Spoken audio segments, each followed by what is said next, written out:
The EcoChat Tea Club offers singular batches of select teas from Taiwan, along with their stories about what makes them special.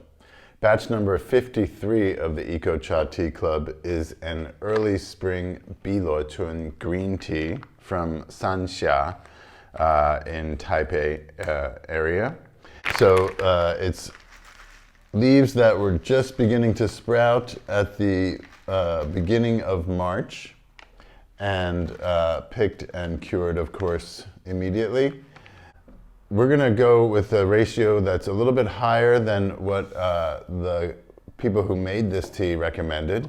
They recommend a 1:40 ratio. We're going with a 1:25 ratio, which means 1 gram of tea leaves per 25 cc's of water. I just measured out 8 grams of tea leaves for a 200 milliliter pot.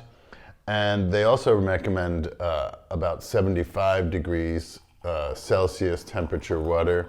An easy way to get there is to pour boiling temperature water from your kettle into a pitcher before pouring it into the pot. It cools down fairly quickly just from the transference from vessel to vessel. And then we're going to let it brew for about a half a minute to begin with. So, first few days of the harvest of Luo Chun Green Tea from the historical district of Sanxia in Taipei that experienced a renaissance in the 1970s when the government that formed here after World War II was promoting the production of tea in various areas and reviving some of the historical tea growing and tea producing areas here in Taiwan. We just started carrying Luo Chun last year. Being located in central Taiwan, where oolong is the most common specialty tea produced, and it just took us a while to acknowledge fully the value and the specialty of this type of tea. And since we've been sourcing it, we really have become intrigued and quite impressed by the complexity and the interesting character of this tea. Right now, I'm getting a fresh kind of baby greens, garden fresh scent, along with a lightly toasted aroma. That could be from the very tender leaf buds being dried when they are still quite fresh. So there's a very, in the aroma at least, there's a very subtle but noticeable toasted quality. The way that Luo Chun is produced is that the leaves, the tender leaf buds, very young buds, less than half mature based on central Taiwan oolong standards anyway, about half maturity, they're picked every 7 to 10 days throughout the growing season, which begins typically in early March and will go through April at least.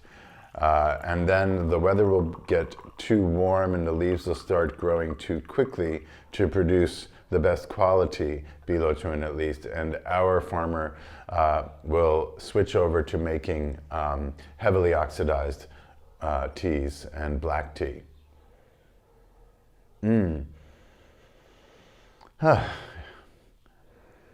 That toasted aroma is really another whole element to the aromatic profile. The color is quite light green, very transparent, but there is a certain viscosity and luminescence to the tea. You will notice a lot of fibers in the tea, and that's the naturally occurring tiny hairs on the leaf buds. Nothing to worry about. They're totally ingestible, just fine plant fiber.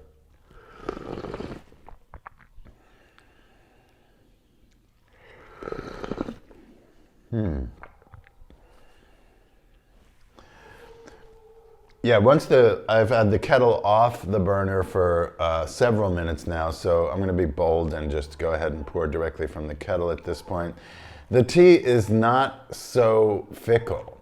It's really just experimenting with the ratio and the temperatures to find the best flavor profile that this tea can offer. I'm going to pour off the first couple of brews so we can get a third brew separately.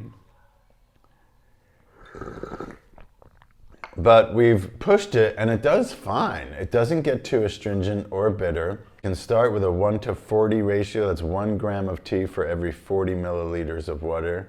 That would be like 2.5 grams of tea for 100 milliliters, 5 grams of tea for 200 milliliters. Like I just said, we used 8 grams of tea for 200 milliliters, and we kind of like that range of flavor. It brings out a little more substance, gives you a little more oomph, and it's quite smooth. There's no dry, astringent factor that gets in the way. The leaves are very tender, so you can brew it quickly. They brew quickly.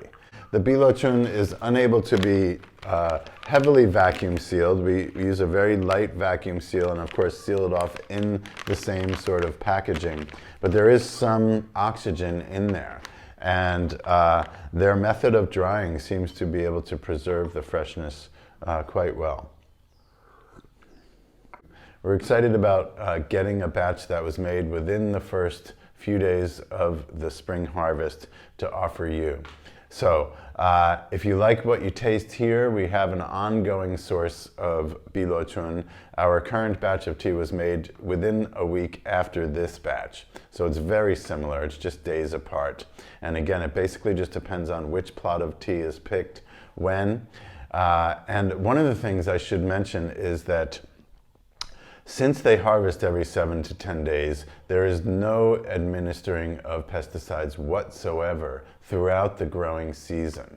The only time that these tea farms are sprayed is when they prune the trees back significantly. They have to cut the branches, which leaves obviously an open wound on the tree, which is susceptible to molds. And that can really get inside the internal the system of the plant and basically kill the plant if it's allowed to be left untended.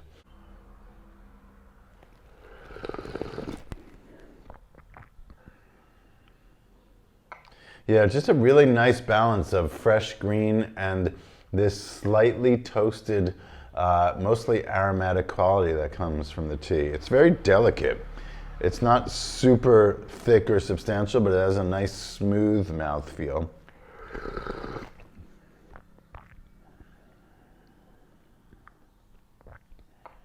A little bit of savoriness in there, like something like arugula, but much lighter. Something a little more herbal in its flavor profile.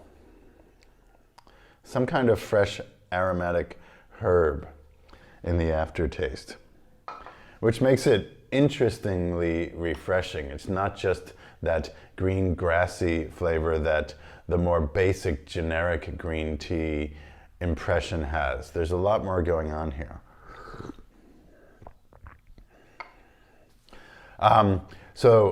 Once again, you can go from 1:40 ratio up to 1:20 even. So that would be up to 10 grams for a 200 milliliter pot. Start with less than boiling temperature water. Brew it at about 30 seconds or 40 seconds.